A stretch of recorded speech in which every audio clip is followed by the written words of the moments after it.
24타경 9749호로 인천 숭이동에 오피스텔이 경매 나는데 어이구 계약면적 30평이나 되는 꽤 크죠.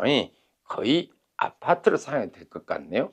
지금 그 용도로 짓지 않았나 싶은 생각이 들고 보니까 역세권이네요. 위치도 나쁘지 않을 것 같습니다. 자, 여기에 가만히 보면 잘 보세요. 9749 이것은 사건 번호입니다.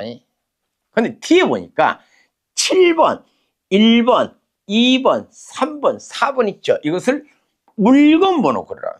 따라서 1405를 낙찰 받을 분은 반드시 사건 번호와 더불어서 뒤에 있는 이 7번 물건 번호를 반드시 기재해야 됩니다. 만약에 이 물건 번호를 기재하지 않으면은 입찰 무효가 돼요. 따라서 나는 302호를 받을 거야. 그래서 302가 몇 번이지? 보니까 5번이네요. 그러면 5번을 꼭 써야 한다는 거.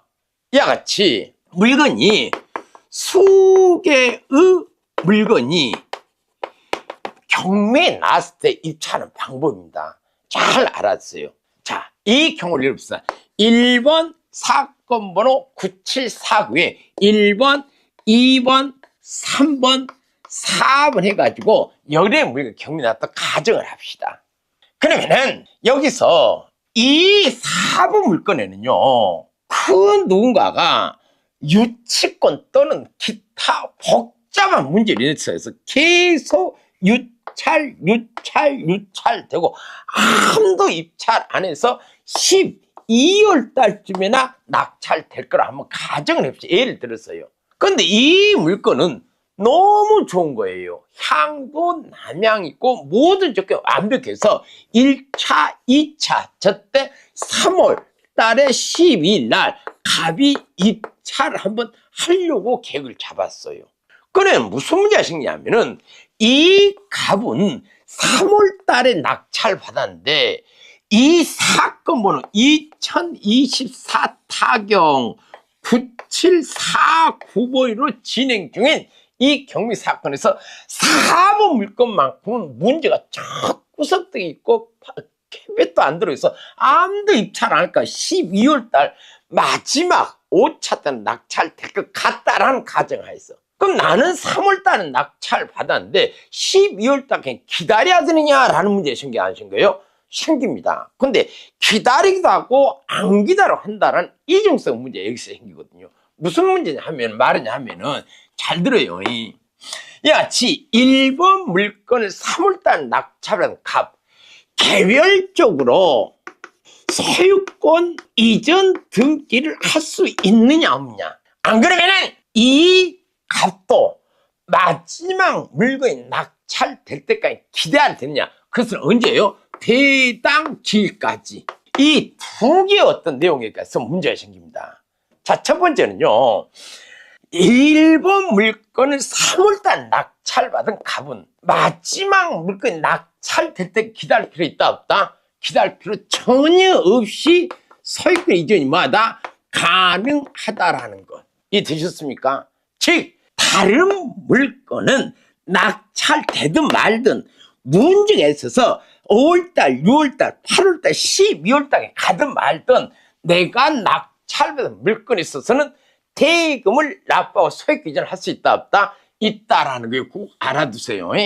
그러면은 왜 배당기란 말이 나오냐면은 이거 중요합니다. 이 물건이 4개가 있으면은 또는 10개 다 낙찰되어야 배당길이 잡힙니다. 그래서 이것하고 이 내용과 있는 틀려요. 이건 개별적으로 하나하나 낙찰된 대로 소유권 이전할 수 있지만은 배당길은 전부 다 낙찰이 된 12월 이후에 잡힌다는 거 아셨어요? 그런데 이것이 실무에서는 어떤 문제가 있냐면 이런 문제가 생깁니다. 자, 한번 보게요. 사례를 만들어 드릴게요. 2월 2일 날 이 물건을 갑이 낙찰 이 물건 A가 근저당을 설정했어요. 3월 3일 날 B가 정립을 했습니다. 1억인데 얘도 이래서 1억이고요. 이게 낙찰 7천에 낙찰이 됐습니다. 그러면은 이 A가 낙찰 다 가져오고 얘는 배당 받을 돈이 없어요. 보니까. 그러면은 이 물건 낙찰은 갑은, 여기 갑이라고 치게요. 갑은 임차인을 상대로 인도 명령을 할 수 있냐 없냐. 인도 명령 결정이 나면은 강제 집행까지 할 수 있죠. 강제 집행으로 내보낼 수 있냐 없냐거든요. 이때 다른 물건들은 낙찰이 안 됐더라도 나를 낙찰받은 나는 그 호실에 전입한 임차인 상대로 그 임차인이 배당 길날 배당 받을 돈이 없다는 전제하에 인도의 신청 가능하다 가능하고 강제 집행으로 내보낼 수 있다 없다 내보낼 수 있다라는 거. 여기까지 이해되시죠? 근데 문제는 여기에 있습니다. 두 번째 사람이 여 부분들 조금 기억해 두셔야 됩니다. 자, 문제는 마찬가지로 2월 1일 날 A가 근저당 3월 3일 날 B가 전입을 했는데 여 임차분이 5천 소액이에요. 소액 임차인. 소액 임차인 때문에 이 집이 경매로 낙찰을 받으면은 갑이 받다 치게요. 이 임차인은 예를 들어서 최우선 변적으로 2천만 원을 제일 먼저 받아간다 칩시다. 그러면은 이 돈은 언제 받죠? 이때 받는 이때. 따라서 낙찰자 나는 이 경우는 배당 받을 돈이 없어서 바로 인도 명령에 의하여 강제 집행으로 임차인 내보냈지만은 이 경우에는 낙찰자는 이 돈을 얘가 2천 갖고 최우선 면적 그리고 남은 돈 얘가 5천 갖죠. 근데 이 5천, 2천 언제 배당하죠? 이때 하는 거예요. 12월이 지나서. 그러면은 낙찰자 갑은 임차인을 상대로 뭘 할 수 있습니까? 강제, 자, 순서대로 하게요. 강제 집행하려면 먼저 뭘 하죠? 인도 신청해야 돼 있죠?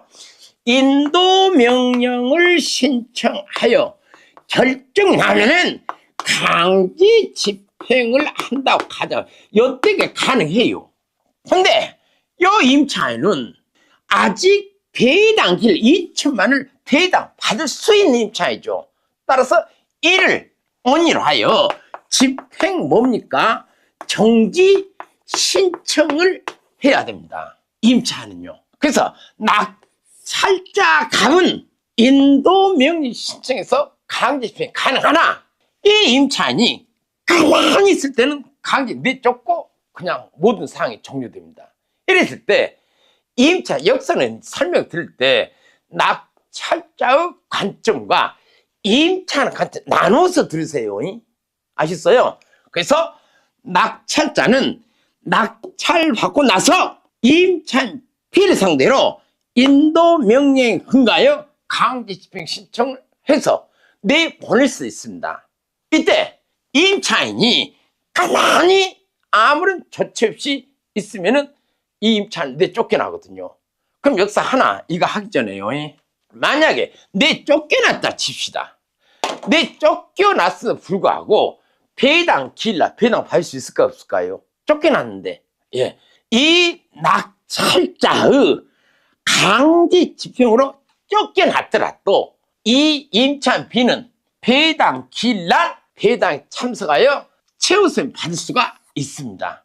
따라서 임차인은 쫓겨나서 배당 길날 최우선 변제를 받든 아니면 계속 더 살고 싶어 아니야 나는 아직 최우선 받아야 하기 때문에 강제집행 당할 수 없어 라고 한다면은 뭘 해야 된다? 집행 정지 신청을 해서 쫓겨나지 않는 방법도 있다라는 것을 알아두세요. 따라서 이러한 경우 낙찰자 입장에서는 이 경우보다는 이 경우가 더 수월하다는 얘기고 임차인 입장에서는 이 경우보다는 이 경우가 더 낫다라는 구분적인 접근 방법으로 분석해 주시기 바랍니다.